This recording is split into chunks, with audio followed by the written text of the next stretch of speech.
Ya, salam sejahtera, salam sehat buat kita semua. Shalom buat anak-anak Mister yang ada di rumah. Semoga semuanya dalam keadaan sehat dan tetap semangat di dalam mengikuti pembelajaran. Kami juga menyapa salam sejahtera buat kami, buat orang tua kami, baik yang ada di rumah maupun yang sudah melakukan pekerjaannya. Kami selalu menghimbau buat orang tua kami dimanapun kita berada selalu tetap mematuhi protokol kesehatan demi kesehatan kita bersama. Nah, untuk anak-anak Mister, pagi ini kita akan membahas tema yang sama dengan minggu yang lewat.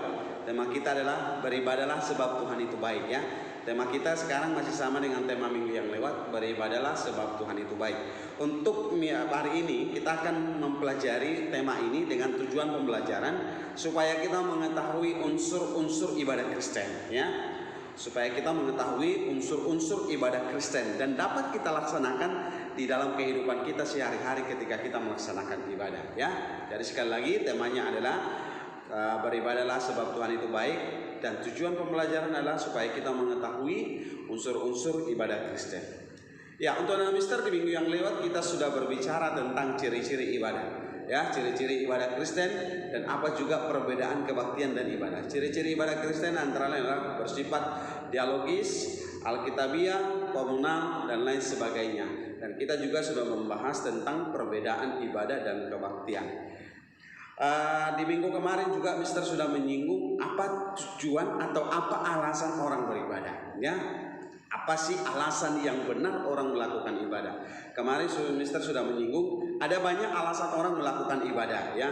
Ada banyak alasan orang melakukan ibadah, ya. Ada orang yang melakukan ibadah karena itu adalah sebuah kewajiban, ya. Karena bagi dia ibadah itu adalah sebuah kewajiban. Ada orang melakukan ibadah karena dia takut tidak akan mendapatkan berkat. Tetapi kemarin juga Mister sudah menjelaskan tujuan yang benar atau alasan yang benar melakukan ibadah adalah kesadaran manusia, ya. Alasan yang benar beribadah adalah kesadaran manusia bergantung kepada kemahakuasaan Allah.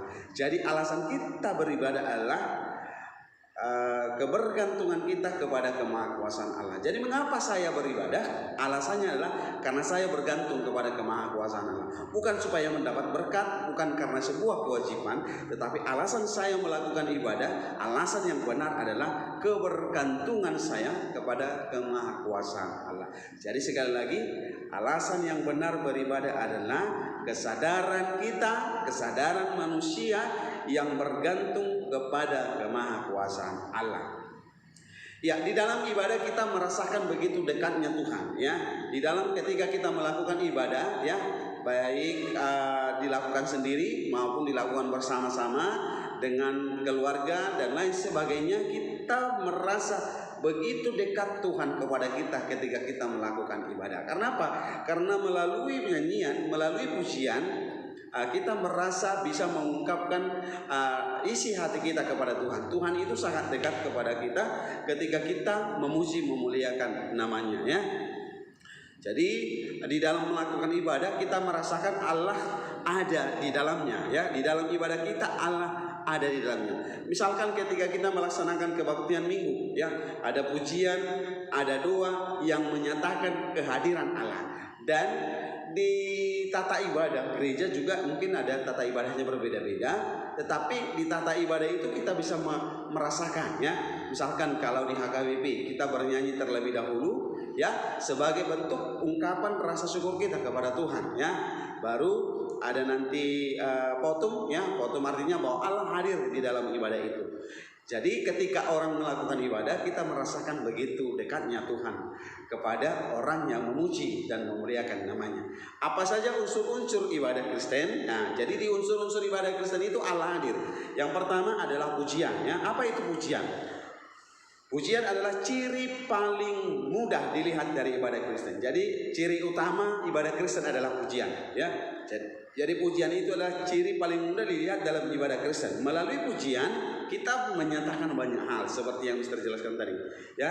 Pujian atau syukur kepada Tuhan, mengungkapkan penyesalan, mengungkapkan harapan, dan mengungkapkan kesaksian tentang Tuhan. Jadi pujian itu adalah ciri paling mudah bagi ibadah Kristen, karena melalui pujian kita bisa menyatakan banyak hal, menyatakan pujian dan syukur kepada Allah, menyatakan penyesalan, menyatakan harapan, menyatakan kesaksian tentang Tuhan.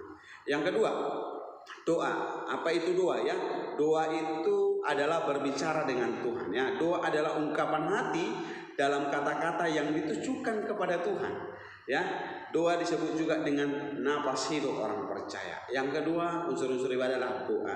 Doa itu adalah berbicara dengan Tuhan. Doa adalah ungkapan hati manusia ya, dalam kata-kata yang ditujukan kepada Tuhan. Jadi dapat juga dikatakan bahwa doa itu adalah napas hidup orang percaya. Jadi doa banyak. Ada doa ucapan syukur ya. Doa ucapan syukur itu melalui doa kita mengucap syukur kepada Tuhan atas kebaikannya dalam kehidupan kita. Doa epiklesi ya. Doa epiklesi itu artinya sebelum mendengarkan firman Tuhan, kita juga dapat berdoa memohon pertolongan Tuhan ya, agar kita memahami firman Tuhan. Jadi doa epiklesi itu adalah doa supaya kita diberi pengertian dalam memahami firman Tuhan. Yang ketiga, doa pengakuan dosa, yaitu doa penyesalan yang menyatakan penyesalan, pengakuan kesalahan ya, dan berdoa memohon kepada Tuhan ya, agar Tuhan mengampuni dan memberi pertolongannya kepada kita ya, supaya berubah menjadi lebih baik ya. Itu yang disebut dengan doa pengakuan dosa ya. Bukan hanya mengungkapkan penyesalan, tetapi kita meminta Tuhan supaya kita kedepannya semakin lebih baik ya.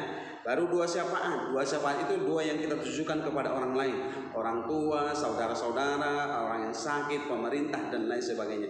Itu disebut dengan doa syafaat. Doa berkat ya. Doa berkat artinya doa memohon berkat kepada Tuhan agar Tuhan menyertai kita dan selalu menolong kita ya. Itu macam-macam doa. Lalu unsur yang ketiga adalah khotbah atau pelayanan firman Tuhan. Khotbah atau pelayanan firman Tuhan. Pelayanan firman Tuhan menolong kita melihat bagaimana Allah bekerja dalam kehidupan manusia pada masa lampau, masa kini, dan masa yang akan datang ya. Jadi khotbah atau pelayanan firman Tuhan itu menolong manusia mengenal bagaimana Allah ya, bagaimana Allah bekerja dalam kehidupan manusia pada masa lampau, masa kini, dan masa yang akan datang atau masa depan. Jadi pembacaan firman menolong kita melalui khotbah agar melakukan firman Tuhan dalam kehidupan sehari-hari sehingga iman kita semakin bertumbuh. Jadi khotbah itu gunanya adalah menolong kita memahami dan melakukan firman Allah dalam kehidupan sehari-hari supaya iman kita itu semakin bertumbuh. Itulah guna khotbah. Jadi guna khotbah itu adalah menolong kita untuk melakukan firman Tuhan dalam kehidupan sehari-hari dan membuat iman kita semakin bertumbuh. Jadi itulah unsur-unsur ibadah Kristen. Di samping itu masih ada lagi. Apa itu? Adalah kesaksian. Di teman-teman kita gereja yang lain ada kesaksiannya. Selain itu juga ada unsur-unsur ibadah, juga ada yang disebut dengan doa Bapa kami ya, dan juga ada yang disebut dengan persembahan ya. Jadi ada pujian, ada doa, ada khotbah pelayanan firman, ada persembahan, ada kesaksian, ada doa Bapa kami dan lain sebagainya. Jadi itulah unsur-unsur ibadah Kristen ya. Jadi penting bagi umat Kristen menentukan alasan mengapa dia beribadah kepada Tuhan. Jadi bagi kita, bagi anak-anak mister, kita harus menentukan alasan ya. Jadi alasan yang benar melakukan ibadah adalah kesadaran kita bahwa kita bergantung kepada Allah. Jadi alasan ini yang mendorong kita untuk selalu memuji, memuliakan Tuhan, untuk selalu melakukan ibadah dalam kehidupan kita sehari-hari. Sampai di sini penjelasan materi kita. Shalom, Tuhan Yesus memberkati.